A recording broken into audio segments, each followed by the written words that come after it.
그래서 제가 또 이 시간에 단순히 너무 재미없게 막 판례만 보고 막 그런 기준들만 보는 것보다는 또 어떤 부분을 또 좋은 말씀을 드릴 수 있는 게 있을까 하고 막 고민을 하다가 되게 재밌는 걸 찾았어요, 인터넷에서.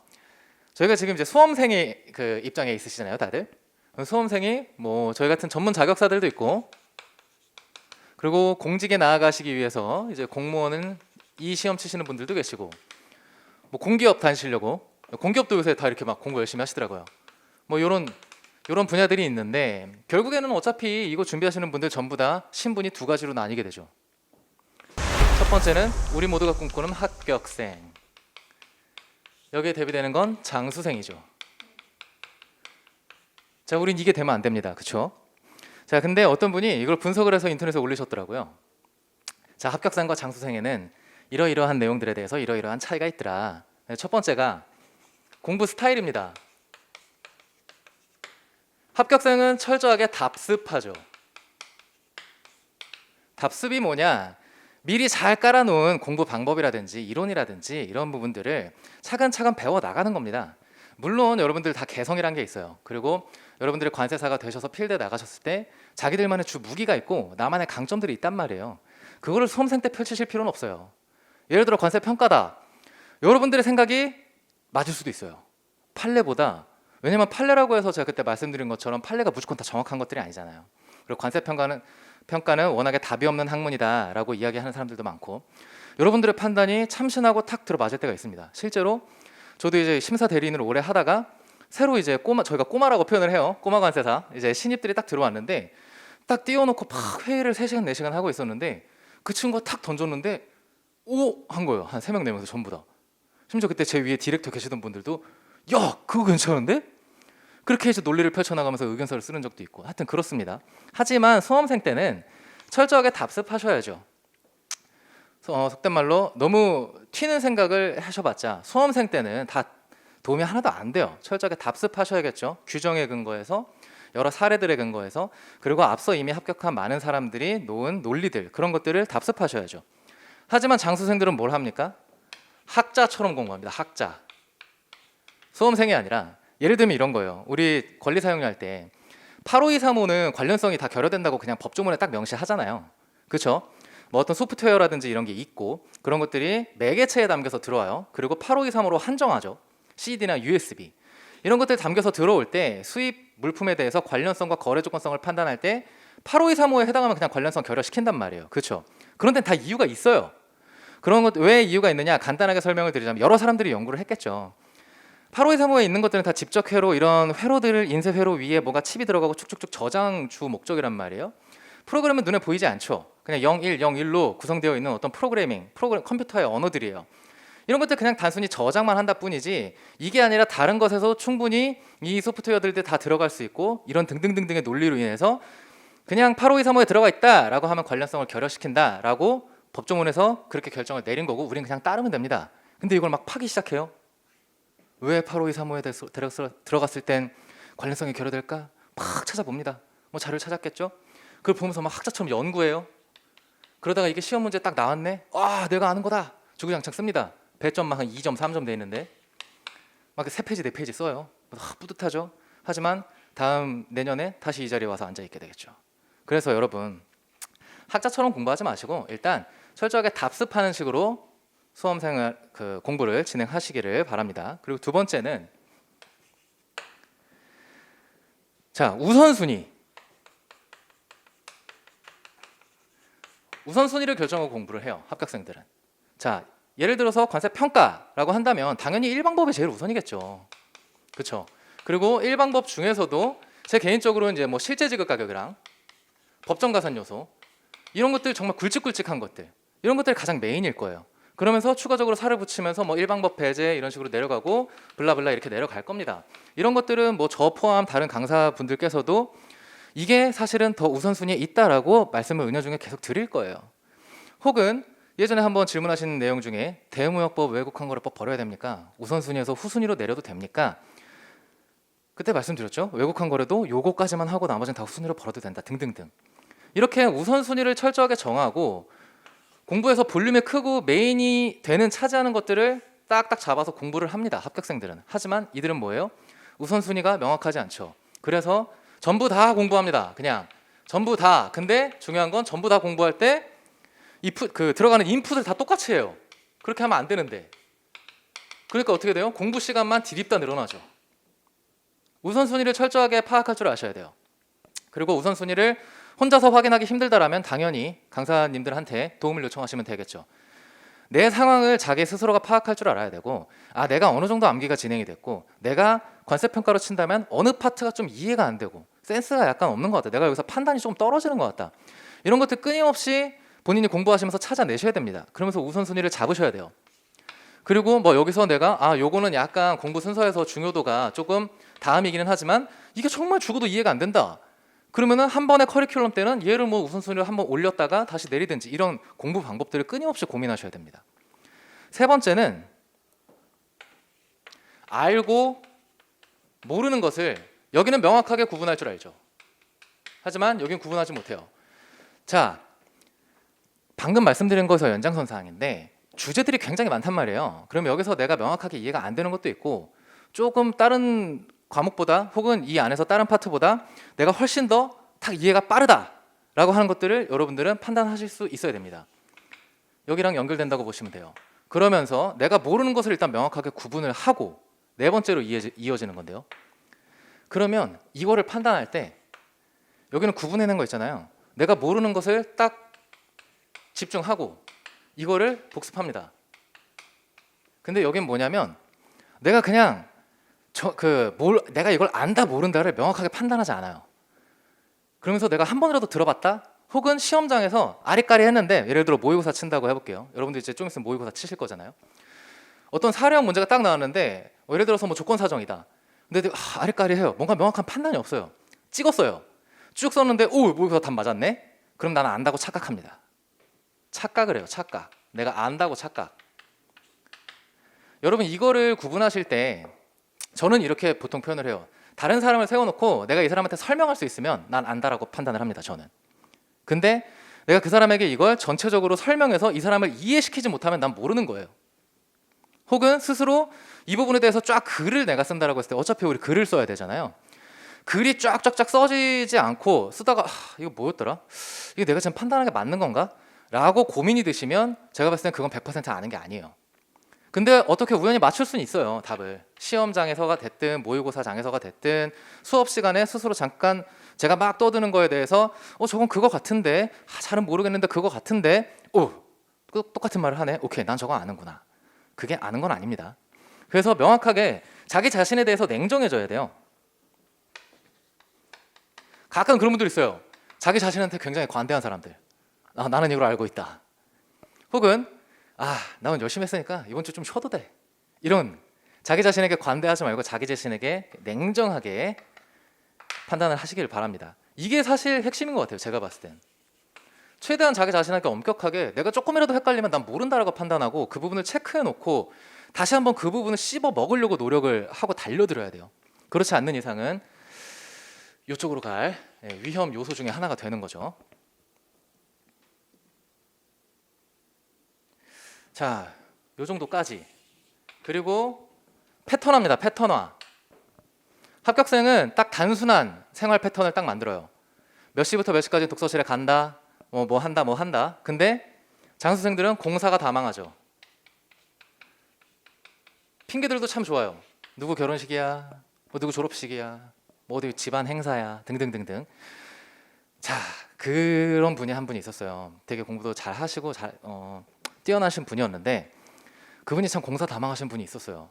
그러니까 정말 주말이 되면 뭘 챙기느라 바빠요. 뭐 어디 누구 연주회를 한다는데, 자기 후배가 연주회를 한다는데 연주회 찾아가고 어디 가고 다 챙기는 거예요. 그래서 근데 그분 결국에는 안 되시긴 했는데 지금은 더 이렇게 잘 살고 계세요. 지금까지도 제가 뵙는 분인데, 어찌됐든 간에 이분 진짜 안타까웠던 게 잘 하시고 했었는데 이 본인 생활의 패턴화, 이게 안 되니까 규칙이 안 생기는 거예요.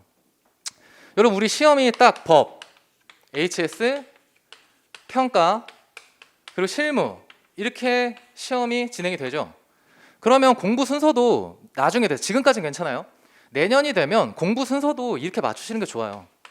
내가 법을 먼저 머리에서 막 떠올렸을 때 그 다음에 이제 HS에 대해서 고민을, 이런 순서들 있잖아요. 공부해 나가는 순서처럼 내가 머릿속에서 암기하는 걸 뽑아낼 때도 최대한 공부할 때와 시험장에 들어가셨을 때를 비슷한 환경으로 맞추시는 게 좋습니다. 그래서 저도 마지막 한 7개월 정도 공부 열심히 했을 때는 딱 10시에 앉아서 새벽 2시까지 했을 때 여기 4시간, 4시간, 뭐 2시간, 4시간 막 이런 식으로 했다고 말씀드렸었잖아요. 그러니까 무조건 하루의 루틴은 이렇게 가는 거예요. 그러면 내가 법을 다 끝내고 이제 머릿속에 있는 걸 다 쏟아냈어. 그 다음에는 이제 HS가 자동스럽게 이제 따라오는 그런 환경을 만들어 보자. 근데 대다수의 합격생들이 이런 식으로 세팅을 합니다. 그리고 굉장히 단순화시켜요. 그러면서 여러분 어차피 수험생활 길어봤자 2년에서 3년인데 그때 친구한테 조금 소홀할 수 있어요. 가족들한테 조금 소홀할 수 있습니다. 근데 만약에 그 2년, 3년 수험 기간 동안에 내가 만약에 친구를 잘 못 챙겼다. 진짜 친한 친구인데 그걸 빌미 삼아서 날 떠나간다? 그럼 애초에 그냥 떠나갈 친구예요. 너무 이제 그런 것들에 대해서 연연을 하시지 말기를 바랍니다. 근데 제가 요거를 봤을 때 요거 꼭 한번 좀 말씀 들어보고 싶다. 특히 이 4번. 내가 모르는 것을 명확하게 현실적으로 딱 받아들이고 난 몰라, 괜찮아. 모르는 거 괜찮아요. 지금 모르는 거 괜찮습니다. 시험장에서 모르는 것보다 나아요. 자, 그래서 이 부분을 꼭 강조를 드리고 싶어서 말씀을 드렸고요. 그리고 이제 저희가 수업이 8월에 끝이 나고 나면 여러분 9월, 10월에 보통 뭐 다른 강의로 치면 심화, 제 강의로 친다면 케이스 스터디, 주로 판례들을 보는 수업이 될 거고요. 심화 이론 보는 시간이 될 거고, 그러면서 이제 문풀까지 진행을 하시면서 내년으로 넘어가시게 될 건데, 여기에 1차 아직 합격 안 하신 분들도 계실 거고 1차 합격하신 분들도 계실 거예요.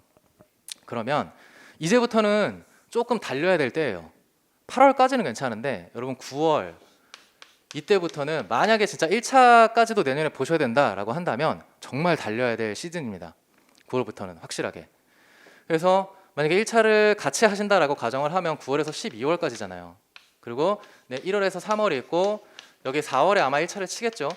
그러면은 여기서 지금 심화나 그리고 문풀 하시면서 1차까지 같이 준비를 하시게 될 건데, 이때 최대한 계획을 잘 짜시길 바랍니다. 우선순위 그걸 계획이에요. 계획. 두 마리 토끼를 한 번에 잡을 수는 없어요. 1차도 막 평균 90점 이상 나올 수 없고, 그러면서도 막 2차를 동시에 막 같이 가져가겠다? 그런 욕심은 약간 내려놓으시고 일단은 철저하게 계획을 잘 짜세요. 내가 이때 딱 봐서, 왜냐면 그럴 수 있어요. 1차에서도 내가 관세법은 진짜 강한데 내세법은 조금 약하다, 아니면 회계가 조금 부족하다, 뭐 이런 식으로 있을 수 있어요. 그러면 그런 부분들에 대해서 내가 뭐 어떤 과목이 약하니까 뭐 아침 9시부터 뭐 한 2시 이때까지는 1차, 2시부터 막 밤 10시까지는 2차, 이런 식으로 먼저 계획을 딱 잡으시고 이 계획 안에서 철저하게 움직이세요. 중구난방으로 공부가 시작되기 시작하면은 이날은 내가 요게 좀 회계가 조금 부족한 것 같으니까 근데 오늘 회계 공부 잘 되네? 막 회계 막 5시간 6시간 하고 그 다음날 회계 안 하고, 뭐 이런 거는 최악입니다. 최악. 특히 평가 1차에서는 회계 이런 것들 항상 날이 서 있어야 되는 종목이거든요. 항상 날이 벼려져 있어야 되는 종목이에요. 종목이란다. 올림픽 때문에 종목이란 얘기를 하네요. 과목이거든요. 그런 것들을 잘 고려하셔가지고 계획표를 짜시고, 계획표를 짤 때도 조금 도움이 필요하다라고 한다면 당연히 여기 원장님이나 아니면 다른 옆에서 같이 조언을 얻으셔도 되고, 아니면 저한테 오셔가지고 평가는 어떤 식으로 또 계획을 짜면 되겠습니까? 물어보셔도 되고요. 계획이 굉장히 중요합니다. 계획. 그리고 이때 아마 그리고 그거잖아요. 1차 떨어지면 말짱 꽝이죠. 1차 무조건 붙어야 돼요. 그럼 솔직히 회계는 이때 좀 같이 준비하면서, 이때는 1차에만 만약에 전념한다 쳤을 때 하루에 12시간에서 14시간씩만 공부하면 1차 떨어질 리가 없어요. 그리고 12시간 14시간 할 수 있습니다. 충분히. 안 죽어요. 충분히 할 수 있어요. 12시간 14시간 중에서 1차 한 8시간, 2차 4시간 이런 식으로, 2차는 또 하긴 해야 되니까, 이때 해야 되니까. 근데 만약에 1차를 제 생동차를 노리시는 분이다라고 한다면 이때 생동차로 합격하는 건 제가 그때 말씀드렸잖아요. 하나님이 보호하셔야 되고 하나님이 함께 하셔야 돼요. 그래야 합격할 수 있다. 합격하면 너무나 좋겠지만 이땐 2차에 너무 목매지 마시고 1차에 집중하세요. 생동차는 정말 쇠폭입니다. 쇠폭, 속된 말로. 그래서 그런 부분들까지 고려하셔가지고 1차 중요하니까, 떨어지면 말짱 꽝이니까. 그래서 이렇게 분배하셔가지고 계획을 잘 짜서 접근하시되, 그게 최소한 9월부터는 뭔가 계획에 의한 공부가 이루어져야 한다. 그리고 그럴 수 있습니다. 계획이 계속해서 바뀔 수 있어요. 괜찮습니다. 이게 처음부터 완벽한 계획이 나올 수가 없어요. 절대. 이때는 내가 요렇게 해봤는데 이건 한 달 정도 돌려봤더니 뭐가 조금 부족하다라고 본인이 스스로가 느낄 거예요. 내가 이런 커리큘럼으로 돌아갔더니 이 과목이 조금 부족해지네. 그럼 그때 고치면 됩니다. 그게 조금 더 채워질 수 있게끔 고치면 돼요. 마찬가지로 공부 방법 있죠. 공부 방법. 자, 이것도 본인한테 맞는 방법을 찾으셔야 된다고 제가 예전에 말씀을 드렸었는데, 이게 저는 마지막 1월에서 한 6월까지 이때 여기 막 중간에 막 3월에 바꾸고 이랬어요. 공부 방법을. 엄청 불안하죠. 여태까지 이렇게 해왔다가 갑자기 뜯어고치려고 하니까 되게 불안하긴 했는데 괜찮아요. 시행착오를 그것도 하나의 다 여러분들의 피와 살이 될 거고 경험이 될 겁니다. 너무 터무니없이 바꾸는 게 아닌 이상은 이런 것들 계획을 수정하고 공부 방법을 바꿔보고 이런 것들도 계속해서 노력하고 공부한 사람이 바꾸는 거지, 그냥 수업에 오로지 휩쓸려서 따라가기만 하고 본인은 스스로 공부 시간이 굉장히 적어지고 이런 사람들은 이렇게 수정도 안 해요. 그러니까 계속해서 엉덩이 무겁게 앉아서 뭔가 시행착오를 겪고 내가 개선해보고 이렇게도 바꿔보고 저렇게도 바꿔보고 그런 것들을 하시면서 차근차근 공부를 해 나가시면은 좋은 결과가 나올 수 있습니다. 여러분들 장수생이 되시면 안 돼요. 그리고 그런 것도 있어요, 여러분. 절대 그 시간이 있는 게 참 신기한데 논문이나 인터넷에 떠도는 자료들 스스로 찾으시지 마세요. 특히 평가 같은 거. 저 때도 그런 분이 계셨어요. 자료가 진짜 많아요. 그러니까 장수생 형님이셨는데 제가 장수생을 비하하는 거 절대 아닙니다. 예. 그러니까 그런 분들이 조금 결국에는 그 형님이 합격을 못 하셔가지고 제가 이 얘기를 하는 건데, 자료가 정말 많고 와 진짜 강사님 뺨쳤어요 그때. 어떤 이론이라든지 이런 것들이. 근데 그 것들이 판례가 아니라 막 논문들까지도 껴 있고 그랬을 때 봤을 때 제가 이제 이 자리에 와서 보니까 여러분 논문은 그냥 학자 한 명의 주장이에요. 특히 논문 같은 게 제가 가장 최근에 본 논문이 그거였는데 재현 생산권에 대한 고찰 막 이런 거였는데, 재현 생산권에 대한 대법원 판례와 뭐 이런 것들 쭉쭉쭉쭉 하면서 그 판례가 어디는 조금 부족하고 뭐 잘못됐고 법 해석은 이렇게 돼야 되고 근데 굉장히 그럴싸하죠. 그리고 만약에 옆에 그런 사람들이 같이 수험생으로 있다라고 하면 엄청 막 후달릴 거예요. 저 사람 저렇게까지 많이 아는데 난 지금 뭐 하고 있지? 나도 저걸 알아야 되는 거 아닌가? 몰라도 됩니다. 논문은 여러분들 모르셔도 돼요. 근데 봤는데 정말 그 논문으로 인해서 나중에 향후에 어떤 판례가 바뀌게 되고 기존의 판례에 뒤집어져서 바뀌게 되고 이게 막 법 개정까지 나가게 되고 그런 유의미한 논문이라면 당연히 제가 먼저 찾아서 나눠드릴 거예요. 아니면은 수업 시간에 이런 논문이 있고 이런 연구가 있었는데 이게 결국엔 이렇게 판례에 들어갔고 이렇게 돼서 여러분들 기준은 이렇게 잡으시면 됩니다 라고 말씀을 드릴 거예요. 하지만 그럼에도 불구하고 여러분들은 그럼 뭐예요? 맨 마지막 결론만 알면 돼요. 이게 여기서 법학자가 어떻게 해석했고 이게 판례에 어떻게 영향을 끼쳤고 이게 그래서 어떤 취지로 인해서 법규가 개정이 됐다? 이거 몰라도 됩니다. 그냥 기준만 알면 돼요. 어차피 시험 문제 쓸 건 이거니까. 그렇죠? 그래서 뭐 혹시나 주변에 지금은 많이 그런 게 없어진 것 같기는 한데 혹시나 주변에 막 논문 막 다양한 자료 막 이런 거 가지고 있는 사람들 있다라고 해서 내가 그게 없다라고 해서 전혀 초조하실 필요 없어요. 그래서 그렇게까지만 한번 이후에 이제 9월부터 또 달리셔야 되니까 그런 부분들을 잘 떠올리시라고 제가 한번 말씀을 드려봤습니다.